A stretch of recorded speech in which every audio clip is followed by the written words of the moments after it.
ప్రాంతంలో మేము ఎప్పుడు వచ్చినా నేను కానీ సూర్య మా కుమారుడు కానీ ప్రాంతానికి వచ్చినప్పుడు ఎప్పుడు మా వెంట ఉండే అబ్బాయి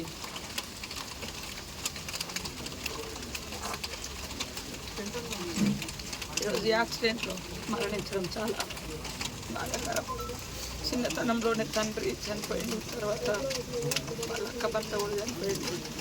ఇప్పుడు అబ్బాయి కూడా చనిపోవడం తట్టుకోలేకపోతుంది. మా అందరికి కూడా ఇంట్లో సభ్యులాగా ములుగు వచ్చినా కూడా మాతో ఉండేవాడు. ఈ మధ్యలో చాలా రోజులు అయింది కానీ కూడా చూడక కొద్దిలే కానీ ఇటు మన ఊరికి రావడం జరిగింది. ఆ కుటుంబానికి ఎప్పుడు కూడా అండగా ఉంటాం. మా కష్టాలలో మాకు తోడుగా కూడా తన వంతుగా ఎప్పుడు నాతో కానీ నా కుమారుడు సూర్యతో కానీ ఎప్పుడు కలిసి ఉన్న అబ్బాయి ఇట్లా చనిపోతా అనుకుని ఎప్పుడు వాళ్ళ కుటుంబానికి మేము